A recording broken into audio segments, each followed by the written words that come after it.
Comment créer un pont entre les mondes académiques et pro? C'est la question qu'on va se poser dans les prochaines minutes. Trouver donc ce perfect match entre étudiants et le marché du futur.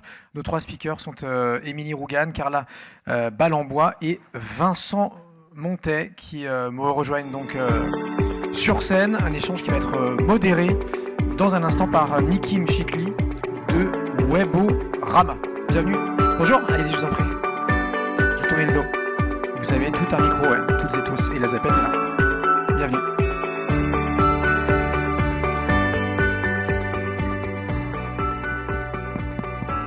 Bonjour tout le monde. Micro marche bien ? Parfait. Super. Alors, aujourd'hui, je ne suis pas là pour représenter Weborama, mais en tant que membre de l'Alliance Digitale. Et j'en profite aussi pour saluer tous les membres qui se sont impliqués sur ce projet, et notamment Catherine, sans qui, évidemment, tout ça n'aurait pas pu avoir lieu. Donc, le sujet de notre table ronde, comment accélérer le parfait match entre les étudiants et le marché que nous représentons. Donc on a pour cette table ronde Vincent, qui représente donc une magnifique école. Je te laisse te présenter en 2-3 minutes. Oui, merci. Bonjour tout le monde. Merci de l'invitation.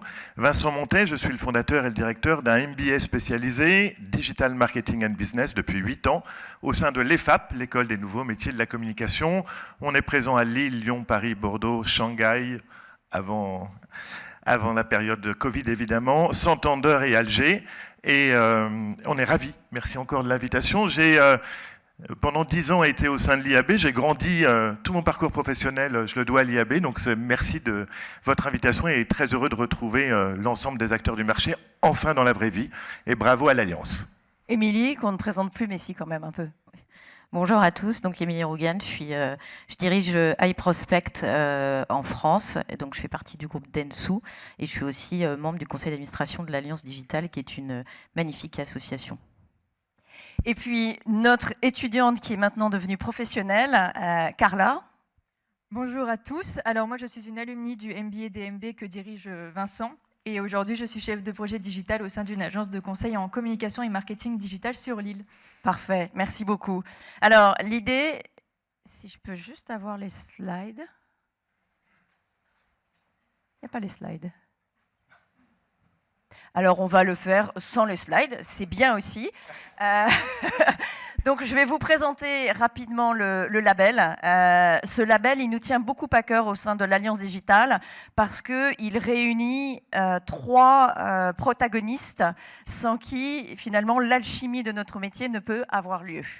Bien sûr, à la base des entreprises avec des besoins. Bien sûr, des écoles qui forment des futurs professionnels comme toi, Carla, et évidemment, nous qui intervenons pour labelliser ces écoles. Le label a été créé cette année, on a déjà labellisé, alors de tête, 4 écoles, on a 3 audits qui sont en cours, mais surtout j'avais plein de chiffres intéressants à vous présenter, j'en ai un encore en tête, qui est que 1600 étudiants sont formés par an, et il y a une demande sur notre marché de professionnels, notamment comme Émilie, de 5000 étudiants. Peux-tu nous expliquer le gap et ce que tu fais pour former au mieux et au plus vite cette main-d'œuvre qualifiée dont nous avons besoin ? Alors, les 3 autres labellisés, on en parlera, c'est de mémoire l'ESSELSCA, l'école Excelsia et l'école DSP. Les 4 labellisés, 5000 besoins, 1600 formés, j'en forme 300, 400 l'année prochaine. De toute façon, il y a évidemment beaucoup de place. Pour quel métier finalement ? Parce que c'est peut-être la question des besoins. C'est la question clé des compétences. Quand on a créé le MBA, on n'était pas reconnu par l'État. Donc, on était un peu libre. Il y a aujourd'hui ce qu'on appelle le RNCP, le répertoire national des compétences professionnelles. C'est bien l'objet. Et quand on dépose auprès de l'État un titre, l'État dit « mais prouve-moi que c'est un métier ».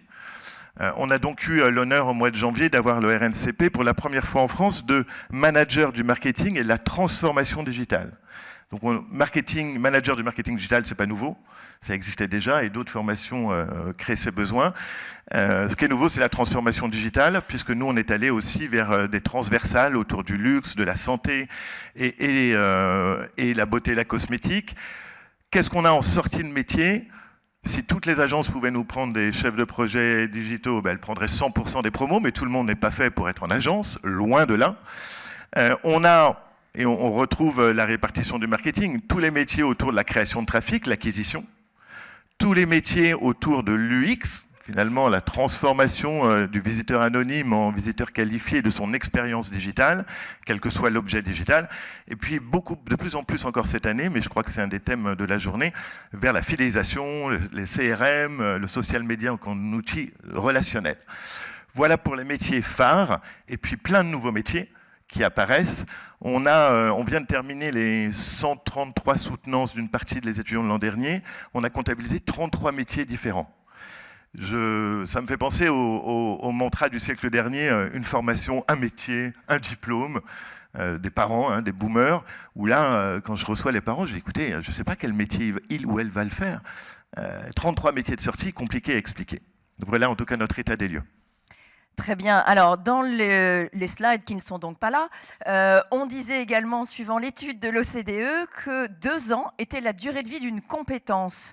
Alors, c'est bien, tu les as formés. Ils arrivent chez Émilie. Et est-ce que tu es d'accord avec ça ? Et sur quel métier, finalement, tu penses que 2 ans, c'est trop long ou 2 ans, c'est trop court ?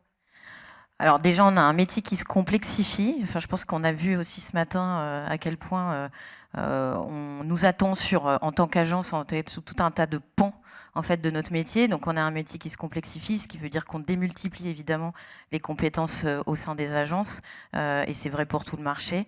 Et du coup, ça va très très vite. Il y a une multiplication des plateformes, il y a des nouveaux entrants, des nouveaux modes d'achat, la mesure hybride, le cloud, on en a parlé tout à l'heure. Et en fait, on a besoin en fait d'embrasser l'intégralité de ces compétences. Et c'est vrai qu'on est sans cesse obligé de se réinventer, de se renouveler au niveau des compétences. Donc oui, le constat, il est clair. Maintenant, nous, en tant qu'employeurs, on a aussi le devoir d'accompagner les collaborateurs à évoluer aussi avec ces compétences-là.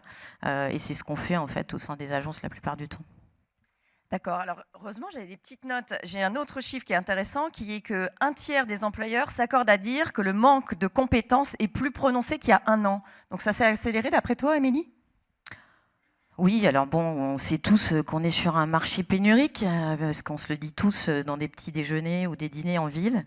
Oui, c'est un marché pénurique, c'est compliqué, on a un problème d'attractivité certainement de nos métiers, et c'est bien dommage parce que c'est un métier qui est vraiment extrêmement intéressant, extrêmement enrichissant.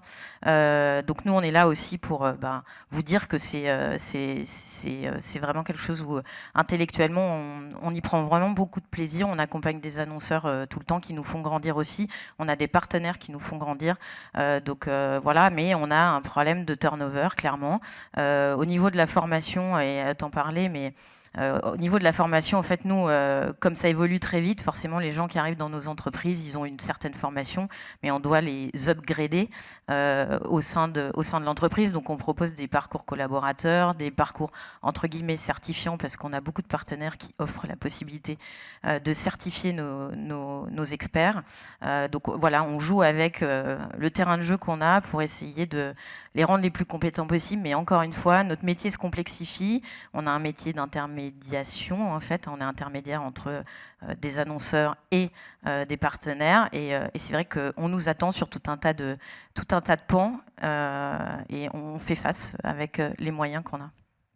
Alors, dans les enjeux, je vais m'adresser à toi, Carla, c'est que les étudiants doivent... Oh, la présentation, c'est magnifique, tout arrive, regardez, comme c'est beau. Alors, si je clique au bon endroit, ça sera encore mieux. Non ? La cliqueuse ? Voilà, parfait. Donc, parfait. Ça tombe au bon moment.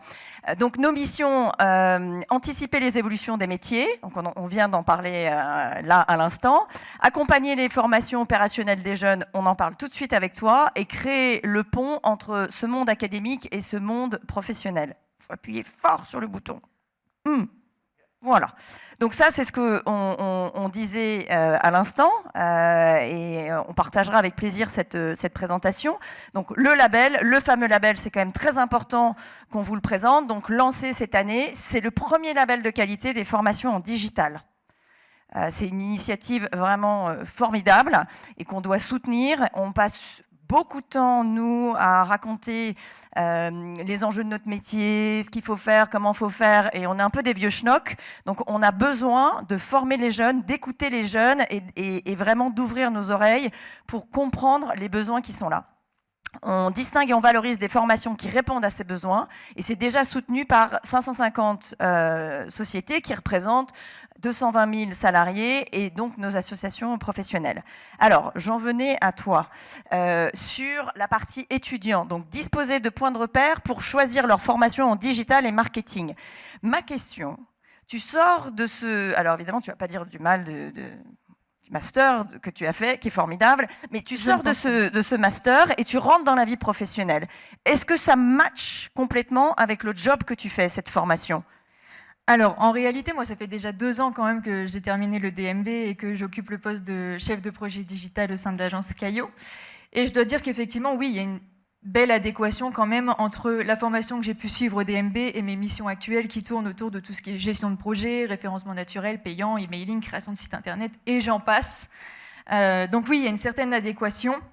Et je dois dire que pour occuper ce type de poste, il faut absolument avoir une formation sous peine d'être un petit peu lésé en termes de connaissances, métiers, de compétences et de vocabulaire. Donc oui, aujourd'hui, je peux évoluer complètement avec la formation que j'ai eue au DMB dans mon métier. Je tiens quand même à souligner que j'ai commencé mon poste en janvier 2021, donc on était quand même dans un contexte assez compliqué où on jonglait entre confinement, déconfinement, c'était encore une grosse période de Covid, et je dois dire que le DMB, Vincent et son équipe ont très bien géré en fait le passage du full présentiel au full distanciel lors du premier confinement en 2020. Et en fait, ça nous a donné aussi beaucoup de clés pour pouvoir nous adapter à ce nouveau monde du travail hybride. Et je pense que ça a fait la différence sur nos profils aussi quand on est sorti de la formation. Super. Alors, j'ai quand même une question pour toi, qui est que dans ton métier, puisque là, ça fait maintenant un peu presque 2 ans que tu exerces, 2 points. Le premier, c'est, on dit qu'une formation est obsolète au bout de 2 ans. Vrai ou faux ? Ça dépend de ce qu'on en fait. Moi, je pars du principe qu'il ne faut pas se contenter de son diplôme et que c'est un travail de veille, de formation qu'on doit faire nous-mêmes. Ça passe par la curation de contenu, le personal branding, etc. Mais le diplôme, c'est bien, mais je pense qu'il faut s'auto-former par la suite pour rester, entre guillemets, à la page, surtout dans des domaines du digital que sont les nôtres. Et l'autre question pour toi, qui est, je trouve, assez formidable et généreux de ta part, tu reviens en tant que prof pour justement aider et orienter les étudiants qui vont sortir de ce master. Est-ce que tu peux nous expliquer pourquoi tu fais ça et quel est l'enjeu pour toi ? Alors oui, effectivement, depuis 1 an, je donne des cours de personal branding aux étudiants du DMB. En fait, j'avais émis le souhait lors de ma soutenance de mémoire de potentiellement me lancer dans la pédagogie par la suite, en plus de mon travail. Et finalement, Arnaud Châtel, le responsable pédagogique, m'a contacté pour me dire « Tiens, tu voudrais pas reprendre les cours de personal branding ?» Alors, c'était pas anodin, étant donné que je suis quelqu'un qui travaille mon personal branding, ça ne s'est pas fait au hasard. Et c'est un vrai plaisir pour moi d'accompagner les étudiants, surtout qu'on n'est encore pas très éloigné en termes de génération pour la plupart, même s'il y en a qui sont en reconversion. Et en fait, je suis plus là en mode témoignage pour vraiment leur montrer que même à 25 ans, le personal branding peut nous apporter quelque chose et que si on apporte de la régularité et de la rigueur, ça peut vraiment nous déboucher sur des belles opportunités professionnelles. Bravo, et merci beaucoup de faire ça. Le pont se fait entre les établissements de formation et les entreprises.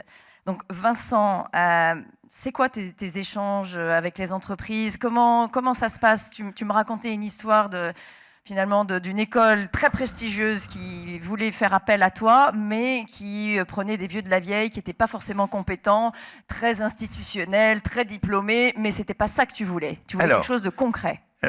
J'ai la chance d'être dans une école de communication, très différente d'une école de commerce, qui est un peu coincée par l'académie, les doctorants, les professeurs permanents. Je n'ai pas de professeur permanent. Donc quand j'ai créé mon programme, je ne peux pas m'appuyer sur des enseignants. Je me suis donc appuyé uniquement sur les entreprises, avec une première démarche qui est la création d'un board pédagogique, d'un comité de perfectionnement. On est allé chercher le Hub Institute tout de suite et plein de professionnels. Les 152 intervenants de cette année sur l'ensemble de nos campus, c'est 152 professionnels. Il n'y a pas de profs. Un quart d'alumni, la communauté des anciens qui sont devenus professionnels, qui reviennent finalement, ils connaissent la maison, la culture, l'exigence, il n'y a pas mieux de construire cette famille-là. Deuxième réflexe, les associations. Tout de suite, investir, être présent. Je suis le vice-président de l'Axel, l'association de l'économie numérique. Par exemple, on investit dans un baromètre avec Google, Salesforce pour connaître les tendances du marché. Mais il y a évidemment l'Alliance et plein d'autres associations. Les marques, on a cette année fait avec les étudiants 50 cas compètes avec des marques réelles et pas des cas sur étagère que je vais chercher. Ça passe de la police nationale à Mano Mano en passant par AXA dans le métavers. Et puis le troisième réflexe, c'est évidemment les événements professionnels. Là, on est partenaire du Vivatech, du Hub Forum, du SIDO ou en région d'écosystèmes tels que Unitech à Bordeaux, Euratechnologie à Lille ou encore le H7 à Lyon. Ça, on le fait tous, peu ou prou, si on est pro et passionné par notre sujet de la pédagogie. Et arrive le label, quand même, qui est pour nous, un label de plus, ou pas. Ce qui est intéressant dans le label Digital Marketing School, c'est la double démarche. D'abord, quand on reçoit le dossier pour postuler au label, il y a un travail, et Nicolas, en fait, le label Digital Marketing School, c'est la méga alliance, parce qu'il y a un travail des 4 assos sur 50 items de compétences professionnelles, où on voit vraiment, tiens, ça c'est l'IAB, ça c'est la DMA, ça c'est le CPA sur la perf, on a l'ensemble des dimensions, et toute l'équipe pédagogique, quand on reçoit le dossier, on fait, waouh, on a peut-être des trous, hein. C'est sérieux, hein? Ouais, on a peut-être des trous, alors on a des choses qui étaient transversales et que l'industrie nous dit non, c'est pas transversal, c'est une vraie compétence qu'il faut identifier. Ça, c'est le premier bénéfice du label. Et le deuxième, c'est l'option servicielle, qu'on a pris évidemment, qui permet à l'école, à ses équipes, 2 choses. À tous les étudiants d'augmenter l'employabilité. On a accès à toutes les offres d'emploi, stages, jobs, alternance des 500 entreprises. Et puis, lors d'événements, je crois qu'il y a quelques étudiants des 4 écoles même labellisées, on a reçu des invitations pour nos étudiants, toujours augmenter la visibilité. Et pour les équipes pédagogiques, le label offre également des rencontres, des questionnements sur qu'est-ce qu'on doit enseigner pour qu'est-ce qu'une data clean room. Quand vous êtes doctorant, une data clean room, on n'a pas les mains dedans, quoi. Donc c'est grâce au label qu'on va pouvoir dialoguer, récupérer des slides, des contenus, des études, pour toujours augmenter cette employabilité. Et je dis souvent, il y a plein de chômeurs qui sont diplômés, et ce n'est pas le diplôme qui assure l'emploi. Et tu l'as dit, c'est le savoir-être, c'est le réseau, c'est beaucoup de choses. En tout cas, c'est notre bataille. Et un grand merci au label, c'est une initiative exceptionnelle. 1 minute, Émilie, une grande patronne comme toi, très inspirante. Quelles sont les initiatives ou quels sont les sujets que tu mets en avant pour attirer ces jeunes talents? Faut être créatif en vrai sur ces aspects-là. Pour aller vite, pour moi, il y a l'environnement de travail qui est important. Et c'est vrai que nous, on a fait beaucoup d'efforts. On est passé de Courbevoie à Paris-Centre, d'un immeuble très old school à quelque chose d'ultra flexible. Donc ça, c'est la première chose. La deuxième chose, c'est les hard skills, c'est accompagner les collaborateurs et les jeunes à se perfectionner en fait sur tous ces nouveaux métiers et de manière continue. Donc on a des parcours collaborateurs, on essaye d'hybrider au maximum les talents. Et la troisième chose, et j'insiste, c'est les soft skills. Parce que la compétence c'est bien, mais on a des métiers où le relationnel est clé, et donc on doit travailler avec les étudiants notamment et nos collaborateurs sur l'intelligence collective, la collaboration, des processus comme cela pour faire que l'agence soit devenue indispensable. Merci infiniment à vous 3. Merci à toi d'être venu de Lille et continue à faire ce que tu fais. Tu es inspirante pour tous les jeunes et pour les entreprises.